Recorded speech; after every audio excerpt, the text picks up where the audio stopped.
Hello दोस्तों। तो आज के लेक्चर में हम आगे का टॉपिक कवर करते हुए आज समझेंगे कि वैद्युत सामर्थ्य और वैद्युत शक्ति होता क्या है। मतलब वैद्युत सामर्थ्य या वैद्युत शक्ति यानी इलेक्ट्रिकल पावर की बात कर रहे हैं। यहाँ से हम शुरू करेंगे, ठीक है। तो चलिए सबसे पहले ये देखते हैं कि वैद्युत सामर्थ्य या वैद्युत शक्ति की परिभाषा क्या होती है या यह होता क्या है, ठीक है। तो यहाँ पर हमारी हेडिंग होगी वैद्युत सामर्थ्य या इसी को हम बोलते हैं वैद्युत शक्ति। वैद्युत सामर्थ्य या वैद्युत शक्ति जिसे बोला जाता है इलेक्ट्रिक पावर, जिसे हम बोलते हैं इलेक्ट्रिक पावर, ठीक है। ये समझते हैं कि वैद्युत शक्ति या वैद्युत सामर्थ्य होता क्या है। देखिए, हम कहते हैं कि किसी परिपथ में ऊर्जा व्यय होने की दर को ही हम बोलते हैं वैद्युत सामर्थ्य, वैद्युत शक्ति। चलिए इसे समझते हैं। देखिए, हम कहते हैं कि किसी विद्युत परिपथ में किसी वैद्युत परिपथ में वैद्युत ऊर्जा, किसी वैद्युत परिपथ में वैद्युत ऊर्जा व्यय होने की दर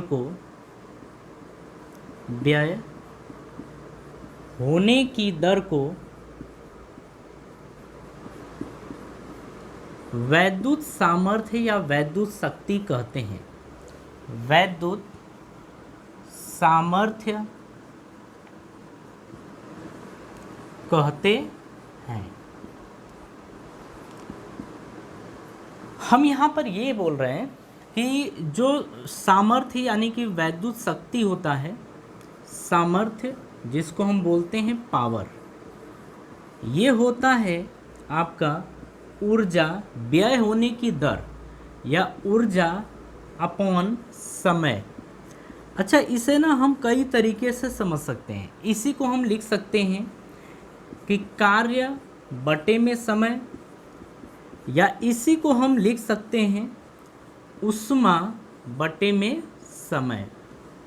आप तीनों में से चाहे कुछ भी लिख दीजिए, एक ही चीज़ आता है। मतलब हम कहते हैं कि ऊर्जा व्यय होने की दर, कार्य करने की दर, ऊष्मा प्रवाहित या ऊष्मा उत्पन्न होने की दर को ही अपन क्या बोलते हैं, वैद्युत सामर्थ्य बोलते हैं, ठीक है।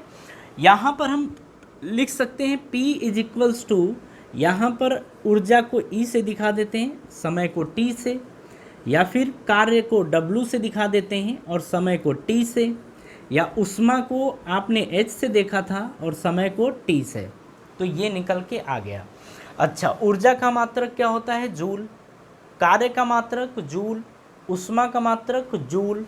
तो अगर हम इसके यूनिट यानी मात्रक की बात करें तो ये जूल पर सेकेंड आता है। क्या आता है, जूल पर सेकेंड। तो यहाँ से हम बोलते हैं कि ये होता है जूल पर सेकेंड। कहानी समझ में आ रही है, जूल पर सेकेंड। तो इसे आप ये भी बोल सकते हैं जूल पर सेकेंड, या इसी को बोला जाता है वॉट। इसी को क्या बोलते हैं, वॉट, ठीक है। तो हम कहते हैं कि जूल पर सेकेंड या वॉट ये किसकी यूनिट होती है, पावर यानी सामर्थ्य की। बात समझ में आ रही है। तो ये होता है। अब यहाँ पे एक परिभाषा और समझ लेते हैं कि एक वाट क्या होता है, ठीक है। हम बोल रहे हैं कि एक वाट आखिर होता क्या है। हम इसमें कहते हैं कि यदि किसी परिपथ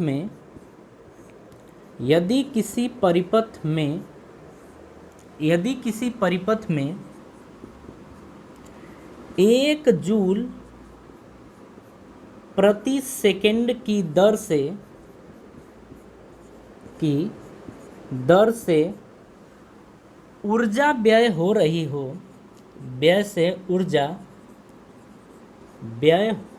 हो, तो परिपथ की शक्ति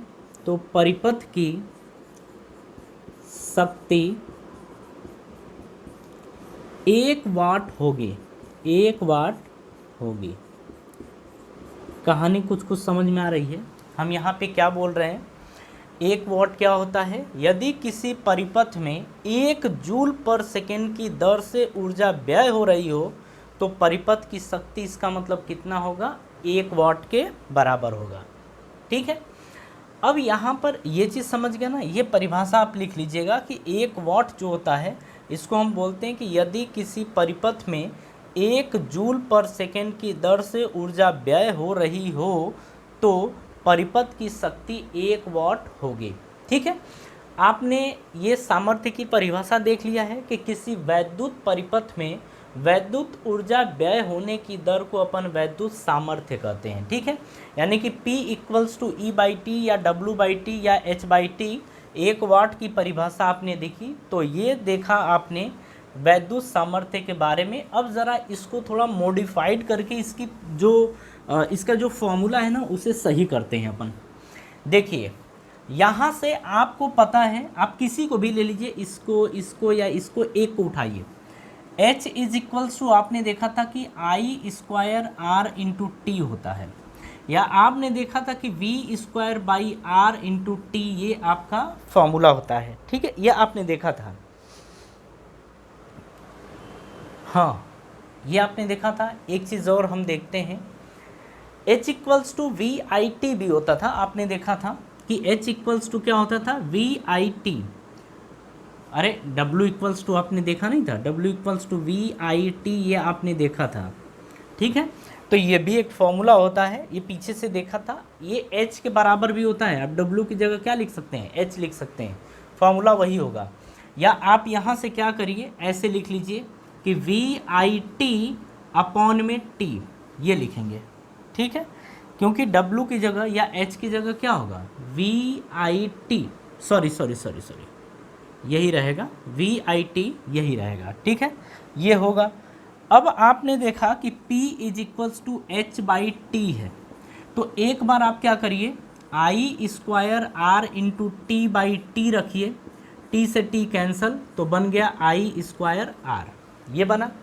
दूसरी बार आप क्या करिए कि P बराबर, अब यहाँ पे H की जगह ये रखा, अब इसको रखिए, तो V²/R/T और नीचे आप देख रहे हैं कि क्या है, T, तो नीचे T से T कैंसल बन गया V²/R। उसी तरीके से P इज इक्वल्स टू आप रखिए VIT, तो VIT अपॉन T से T गया बन गया VI। तो आप यहाँ से ये देख रहे हैं कि जो H है, H बराबर या तो I² है या V²/R है, P बराबर P बराबर आप देख रहे हैं कि I²R है, V²/R है या फिर VI है। तो ना शक्ति या सामर्थ्य की ये जो आप परिभाषा देख रहे हैं इसे आप कॉपी कर लीजिए। ठीक है, आप इसे याद भी रखिएगा कि जो शक्ति या सामर्थ्य की फॉर्मूला होता है I²R V²/R या V/I ये होता है। ठीक है, अब ना हम थोड़ा सा इसमें आपको कुछ और बातें समझा दें, लेकिन चलिए रहने दीजिए, इतनी बातें आप ध्यान रखिएगा फ़िलहाल। ठीक है, अब हम इसमें आगे कुछ और समझेंगे, ये तो बात आपको समझ में आ गई। अब हम थोड़ा एक नोट देखते हैं। ठीक है,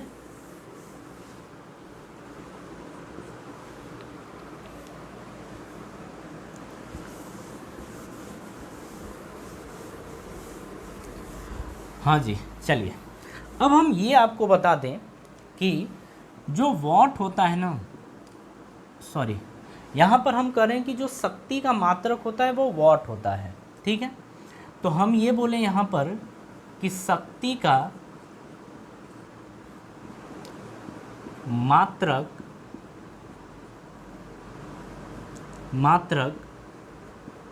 वॉट होता है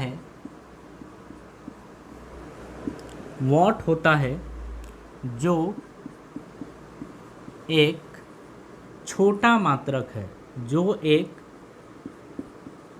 छोटा मात्रक है, ठीक है, हम क्या बोल रहे हैं कि जो वॉट होता है ना, शक्ति का मात्रक वॉट होता है, ये एक छोटा मात्रक होता है। ठीक है, अब आगे समझिए यहाँ पर कि इसके स्थान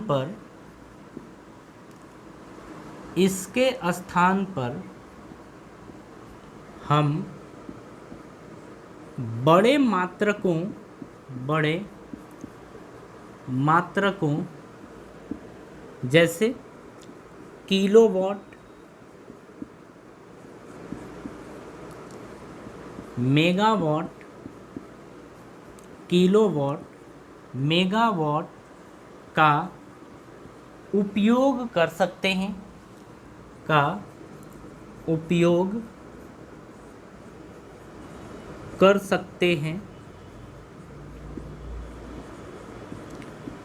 इनका उपयोग हम कर सकते हैं। ठीक है, अब यहाँ पर एक चीज़ समझिए कि जो 1 किलोवाट होता है ना, हम इसको ऐसे दिखा दें, 1 किलोवाट ये होता है 10⁻³ वाट के बराबर।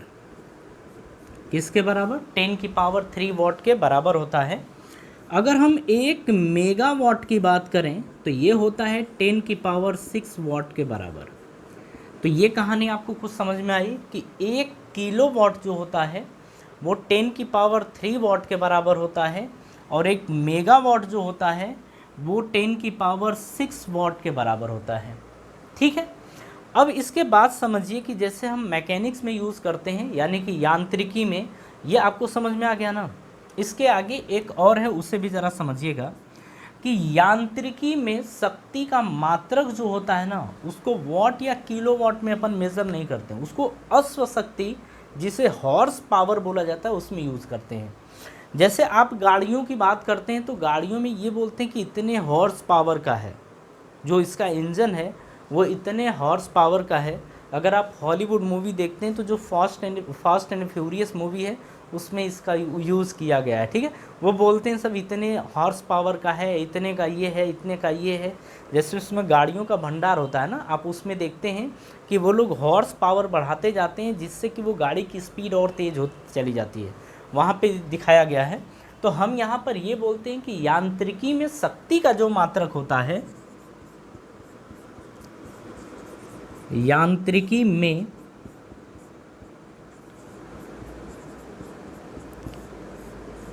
शक्ति का मात्रक, यांत्रिकी में शक्ति का मात्रक अश्व शक्ति,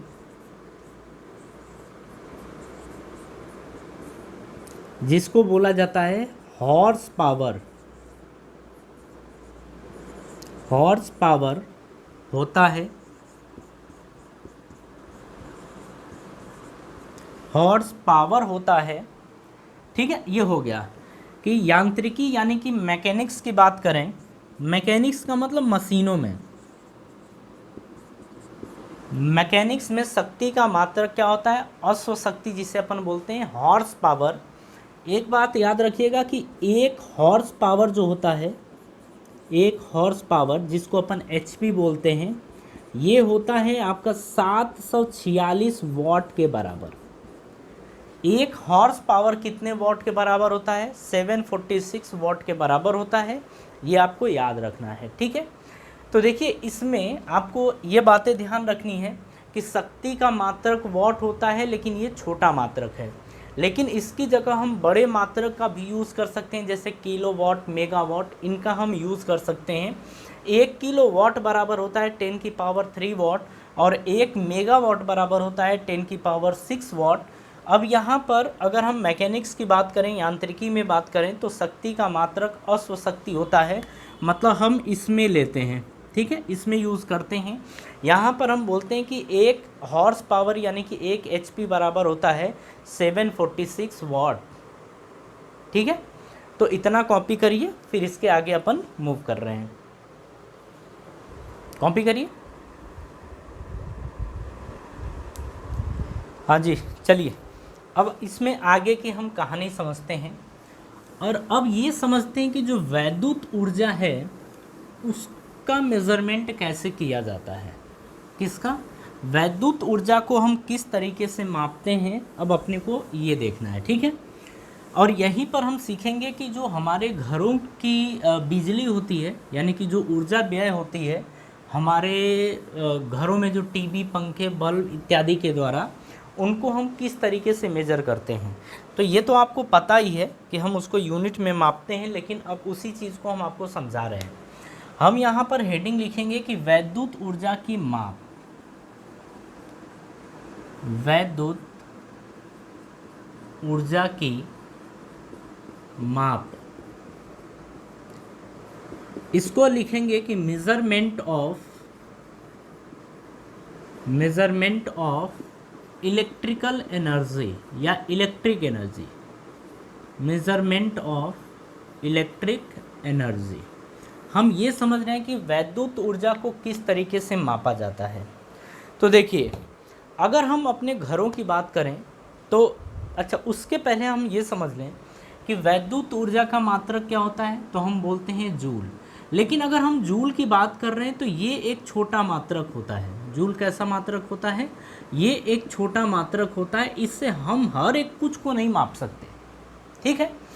इसीलिए हम यहाँ पर बात करेंगे कि जो घरेलू यानी कि घरों और फैक्ट्रियों की जो ऊर्जा व्यय होती है, घरों और फैक्ट्रियों के जो अप्लाइंसेस होते हैं, टीवी, कूलर या कोई भी चीज़, मशीन वशीन, तो उसकी जो ऊर्जा का हम मापन करते हैं उसको हम जूल में नहीं करते हैं, उसको हम किलोवाट घंटा में करते हैं।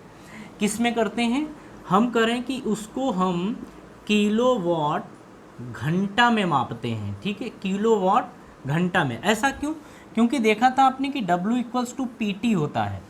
P यहाँ पर क्या होता है, पावर, और पावर मतलब शक्ति, और शक्ति का मात्रक क्या होता है, वॉट। तो हम इसको वॉट में भी नहीं मापेंगे, हम इसको किस में मापेंगे, किलोवाट में। और जो समय होता है, ये टाइम है ना, और टाइम की यूनिट क्या होती थी, सेकेंड। इसको हम सेकेंड में देखते थे, लेकिन सेकेंड नहीं, अब घंटा में देखेंगे। तो हम कह रहे हैं कि जो घरों और फैक्ट्रियों की ऊर्जा व्यय को जो मापा जाता है वो किलोवाट घंटा में मापा जाता है। और जो आप किलोवाट घंटा देख रहे हैं ना, किलोवाट घंटा को ही बोला जाता है यूनिट। इसी को क्या बोलते हैं, यूनिट, या हम बोलते हैं इसको यूनिटों की संख्या, यूनिटों की संख्या, ठीक है। हम ये बोले, मान लीजिए कि अगर हम बोलें कि हमारे घर में ना इस महीने में 30 किलोवाट घंटा, 30 किलोवाट घंटा इतनी ऊर्जा व्यय हुई है। आप ये देख रहे हैं ना कि वाट सेकेंड या किलोवाट घंटा, अगर हम इसको लिखें किलोवाट घंटा, तो किलोवाट घंटा से आप क्या देख रहे हैं, ये क्या चीज़ है, ये ऊर्जा, ही कार्य है। और कार्य को मतलब क्या होता है, इसको हम बोल सकते हैं एनर्जी, कार्य को ही क्या बोल सकते हैं, एनर्जी, यानी इसको हम क्या बोल सकते हैं, ऊर्जा। तो यहाँ पर हम देख रहे हैं कि जो ऊर्जा है वो किलोवाट घंटा है। तो हम यहाँ पर बोलेंगे कि जो ऊर्जा हमारे घरों की व्यय होती है वो किलोवाट घंटा में होती है, जिसको हम यूनिट बोलते हैं, या यूनिटों की संख्या। हम बोल रहे हैं कि मान लीजिए कि हमारे घर में एक महीने में 30 किलोवाट घंटा इतनी ऊर्जा व्यय हुई। इसका मतलब क्या है कि 30 यूनिट यूनिट व्यय हुई। इसका क्या मतलब है कि हमारे घर में एक महीने में 30 यूनिट ऊर्जा व्यय हुई, या 30 यूनिट एनर्जी कंज्यूम हुई है, ठीक है, हम ये बोलेंगे। तो ये कहानी कुछ समझ में आ रही है। जो यूनिट आप देख रहे हैं ना, यूनिट एक, जैसे इसको बोला जाता है board of trade unit, board of trade unit, इसी का ये शॉर्ट फॉर्म होता है। यूनिट क्या होता है, बोर्ड ऑफ ट्रेड यूनिट का जो शॉर्ट फॉर्म होता है, वही होता है यूनिट, ठीक है। तो हम ये समझ गए कि जो घरों में ऊर्जा व्यय को मापा जाता है किलोवाट घंटा में, जिसको अपन क्या बोलते हैं, यूनिट बोलते हैं। इतनी कहानी समझ में आ गई। अब हम यही निकालेंगे, इसी चीज़ को कैलकुलेट करेंगे, ठीक है। अब देखते हैं कि अगर हमसे किलोवाट घंटा या नंबर ऑफ यूनिट या यूनिट की संख्या अगर निकालनी पड़ जाए तो किस तरीके से निकालेंगे। आपने देखा कि W = क्या है, P × T है, P × T है। और हमको एक चीज़ पता है कि किलोवाट आवर मतलब किलोवाट घंटा, किलोवाट घंटा किसके बराबर होता है, यूनिट के बराबर होता है, ठीक है। किलोवाट घंटा किसके बराबर होता है, नंबर ऑफ यूनिट या यूनिट के बराबर होता है। यहाँ पर समझिए, अगर ये मान लीजिए कि किलो में दिया है, किलोवाट में दिया है, किस में दिया है, अगर पी का मतलब शक्ति, और शक्ति मान लीजिए किलो वाट में दिया है, किलो वाट में दिया है, और जो समय है ये घंटा में दिया है, तो यहाँ से क्या निकल के आया, किलो वाट घंटा। यहाँ से क्या निकल के आया, अगर शक्ति हमारी किलो वाट में दी है और समय हमारा घंटा में दिया है, तो यहाँ से निकल के आएगा किलो वाट घंटा, जिसे हम बोलेंगे यूनिट। क्या बोलेंगे, यूनिट की संख्या या नंबर ऑफ यूनिट, यूनिट की संख्या आप ये बोलेंगे, ठीक है। लेकिन लेकिन लेकिन अगर मान लीजिए कि P जो आप देख रहे हैं, जो आप P देख रहे हैं, P का मतलब पावर यानी शक्ति, और जो T देख रहे हैं, मान लीजिए कि ये P जो दिया है ना, ये केवल वाट में है। मान लीजिए कि हम ये बोल रहे हैं कि किसी भी अप्लायंस की जो शक्ति है इतने वाट है, ठीक है, तो P किस में है, वाट में है, और समय T किस में है, घंटा में। तो यहाँ पर आप क्या देखेंगे कि इससे जो निकल के आएगा वो आएगा वाट घंटा। क्या आएगा, वाट घंटा आएगा। तो वाट घंटा क्या यूनिट के बराबर होता है, यूनिट की संख्या इससे पता चलती है? आप कहेंगे नहीं पता चलती है, इससे पता नहीं चलती है। जब ये वाट की जगह किलो वाट हो जाए तब जाके पता चलती है। आपको एक चीज़ पता है कि 1 किलो वाट जो होता है वो 10 की या 1000 वाट के बराबर होता है, ठीक है। तो आप ये बताइए कि 1 वाट कितने किलो वाट के बराबर होगा। हम ये बोल रहे हैं कि 1000 वाट जो है वो 1 किलो वाट के बराबर है। हम बोल रहे हैं कि 1 वाट कितने के बराबर होगा, तो 1/1000 किलो वाट के बराबर होगा। 1 वाट कितने के बराबर होगा, 1/1 किलो वाट के बराबर होगा। तो ये वाट देख रहे हैं ना, वाट में अगर 1000 से भाग दे दें तो ये किलो वाट में कन्वर्ट हो जाएगा, ठीक है।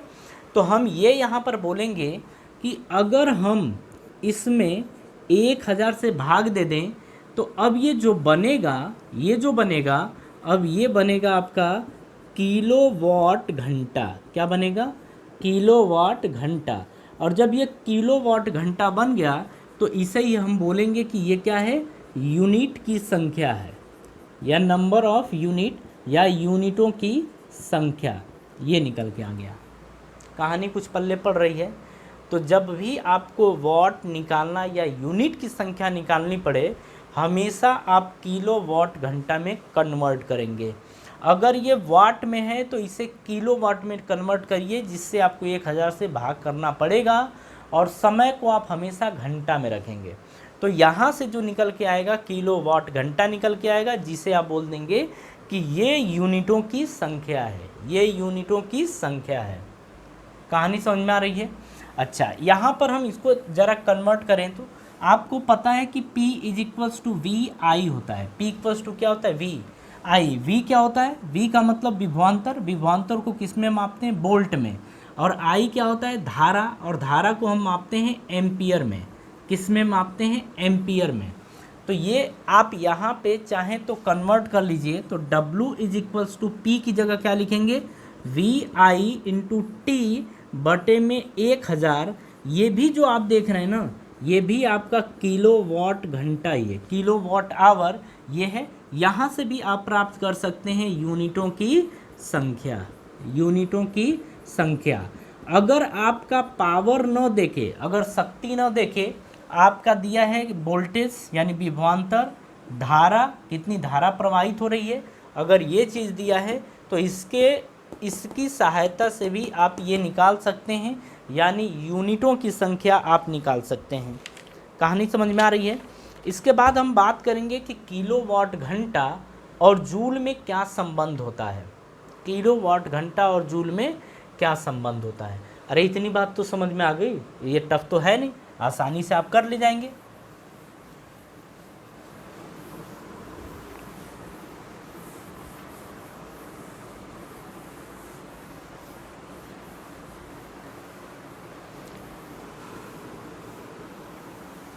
चलिए, हमारी हेडिंग है, नेक्स्ट हेडिंग है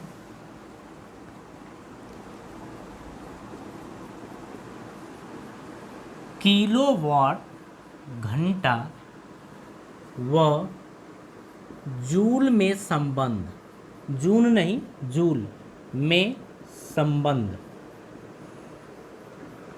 यानी हम यहाँ से निकालेंगे, हम कहेंगे कि relation between kilowatt hour and joule, यानी कि जूल और किलोवाट घंटा में संबंध। ठीक है, अब यहाँ से आप समझिए, हम ये जानना चाहते हैं कि जो 1 किलोवाट घंटा होता है, इसे आप चाहें तो हिंदी में भी लिख लीजिए। ये हमने लिखा है 1 किलोवाट घंटा, इसको हमने ये लिखा है। ठीक है, 1 किलोवाट आवर, यानी 1 किलोवाट घंटा। अब देखिए 1 किलोवाट को आप वाट में कन्वर्ट करिए, किस में कन्वर्ट करेंगे? वाट में कन्वर्ट करेंगे। तो जब इसको वाट में कन्वर्ट करेंगे तो लिखेंगे 1000 वाट, और जो घंटा है उसको लिखेंगे 1 घंटा। तो 1 किलोवाट घंटा बराबर 1000 वाट इंटू 1 घंटा। अब देखिए इस घंटा को, 1 घंटा को हमें सेकेंड में बदलना होगा। आपको पता है कि 1 घंटा में कितने मिनट होते हैं? 60 मिनट। कितने सेकेंड होते हैं? 60। तो ये आ जाएगा 3600 सेकेंड। तो 1 घंटे में इतना सेकेंड होता है, आप कैलकुलेट करके देख लेना। ठीक है, इसको उठा के यहाँ रखा जाए, और जब पुट करेंगे तो आगे की कहानी समझिए। तो देखिए हम यहाँ से लिखेंगे 1000 गुणे 1 घंटा की जगह आप लिखेंगे, सॉरी, यहाँ पर लिखेंगे 1000 वाट इंटू 1 घंटा की जगह 3600 सेकेंड, ये लिखेंगे। अब इसको आप लिख सकते हैं 1000 को 10 की पावर 3, या आप क्या करिए इसे गुणा कर दीजिए। तो 3 6 2 बार 0, ये जब इसका गुणा करेंगे तो 1 2 3, ये 0 आ गया, और ये आ गया वाट सेकेंड। और आप देखिए P इज इक्वल्स टू क्या होता था? W/T। ठीक है, अब W इक्वल्स टू क्या होता है? P into T. अरे इसको यहाँ भेजिए P, ये क्या लिखा है? वाट, और ये क्या लिखा है? सेकेंड। तो वाट सेकेंड किसके बराबर होता है? ये कार्य है ना, और कार्य का मात्रक क्या होता है? जूल। कार्य का मात्रक क्या होता है? जूल। ठीक है, तो यहाँ पर वाट सेकेंड किसके बराबर होगा? जूल के बराबर। तो इसे आप लिख सकते हैं ये कि 36 1 2 3 4 3 2 5, इसको जूल ये भी लिख सकते हैं। ठीक है, अगर आपको थोड़ी मैथ आती, जो कि आती है, आप ऐसे देखिए 1 2 3 4 5 6, यहाँ पर अगर पॉइंट लगाते हैं तो इसे हम लिख सकते हैं 3.6 इंटू 1 2 3 4 5 6। देखिए हमने क्या किया, 1 2 3 4 5 6, 6 पे ये दशमलव लगाया, तो हम इसको ये लिखते हैं। अरे गुणा करेंगे तो यही आएगा। ठीक है, इसे और भी लिख सकते हैं 3.6 इंटू, इसे हम लिख सकते हैं 2 2 4 2 6 है ना, 10 की पावर 6। तो ये आ गया जूल। यानी कि हम ये बोलेंगे कि 1 किलोवाट घंटा जो होता है वो 3.6 इंटू 10 की पावर 6 जूल के बराबर होता है। 1 किलोवाट घंटा जो होता है वो इतने जूल के बराबर होता है। तो आप इसे याद रखिएगा कि 1 किलोवाट घंटा जो होता है वो 3.6 इंटू 10 की पावर 6 जूल के बराबर होता है। कहानी कुछ समझ में आ रही है? कहानी समझ में आ रही है? चलिए, अगर ये समझ में आ गया तो अब थोड़ा इसके आगे और समझते हैं अपन। ठीक है, देखिए भैया ये इतना टफ नहीं है, ये इजी है। अगर आप समझेंगे तो आपको समझ में आ जाएगा।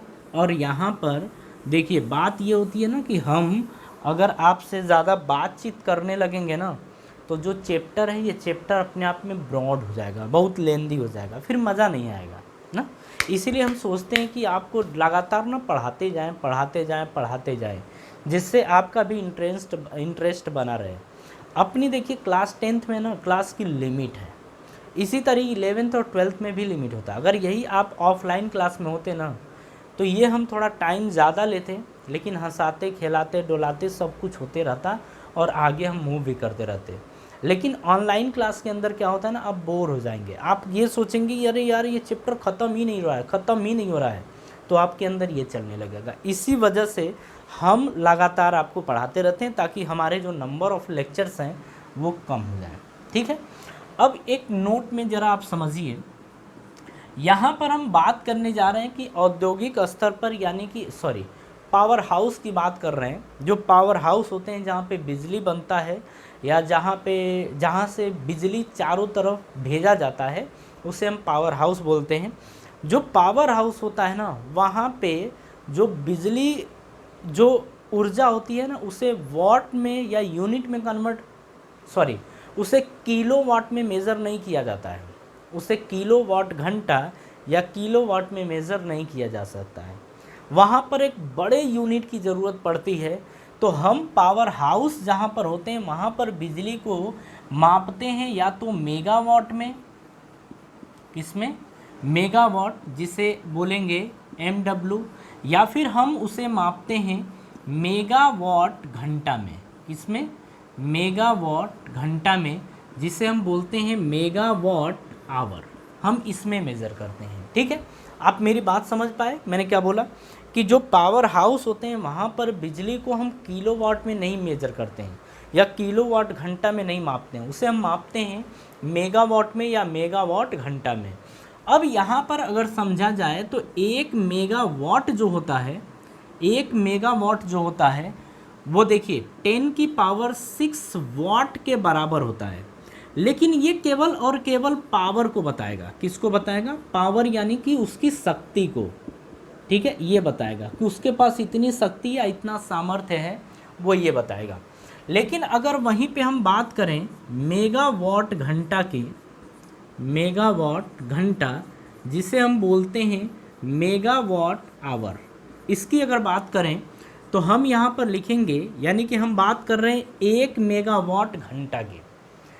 अगर 1 मेगावाट आवर की बात करें, 1 मेगावाट आवर, तो आपको पता है कि 1 मेगावाट जो होता है, 1 मेगावाट जो होता है वो 10 की पावर 6 वाट के बराबर होता है। और घंटा है तो इसे लिखेंगे 1 घंटा, ये लिखेंगे।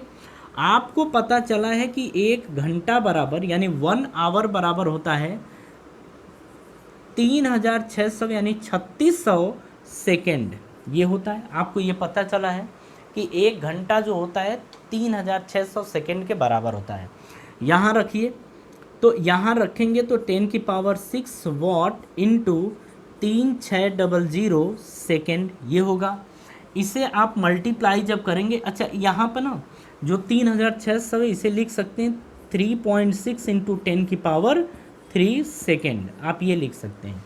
अरे भैया, इसको आप ये लिख सकते हैं, लिख के आप एक बार देख लेना। ठीक है, तो इसका मतलब ये 10 की पावर 6 वाट गुणे 3.6 इंटू 10 की पावर 3 सेकेंड, यानी कि हम यहाँ से बोल सकते हैं 10 की पावर 6, 10 की पावर 3 और ये 3.6, तो 3.6 इंटू 10 की पावर 6 और 3 कितना होगा? 9, ये वाट सेकेंड आ गया। और इसे ही क्या बोलते हैं? जूल। तो वाट सेकेंड या जूल। तो हम ये कहते हैं कि 1 मेगावाट घंटा जो होता है वो होता है 3.6 इंटू 10 की पावर 9 जूल के बराबर। ठीक है, और आपने देखा था कि 1 किलोवाट घंटा जो होता है वो होता है आपका 3.6 इंटू 10 की पावर 6 जूल के बराबर। तो देखिए इन दोनों में ना बहुत ही ज़्यादा डिफरेंस होता है। ये थोड़ा मोड़ा डिफरेंस नहीं है, ये बहुत ज़्यादा अंतर होता है। जब घटाएंगे तब जाके पता चलेगा अच्छा इतना बड़ा अंतर होता है। ठीक है, तो देखिए इस तरीके से, एक तरीके से आप ये मान सकते हैं कि ये हमारा चैप्टर कंप्लीट होता है। ठीक है, अब इसके बाद क्या करेंगे? देखिए थ्योरेटिकल पार्ट हमारा यहाँ कंप्लीट होता है। इसके बाद की कहानी क्या है कि जो एनसीईआरटी के क्वेश्चंस हैं पूरे बुक में, उन क्वेश्चंस को हम सॉल्व करेंगे। ठीक है, और आप देखेंगे कि अगर आपने सारी थ्योरी पढ़ रखी है और अच्छे से आपको फॉर्मूले याद हैं, सारा कॉन्सेप्ट याद है, तो आपको एनसीईआरटी के क्वेश्चन करने में बिल्कुल परेशानी नहीं होगी, ये वादा है। ठीक है, तो चलिए जी, अब मिलते हैं नेक्स्ट वीडियो में। और हाँ, वीडियो को लाइक ज़रूर कर दीजिएगा और अपने दोस्तों को अगर अच्छा लगता है तो शेयर भी कर दीजिए। ठीक है, आप हमारा सपोर्ट भी करिए। ठीक है, चलिए जी, थैंक यू।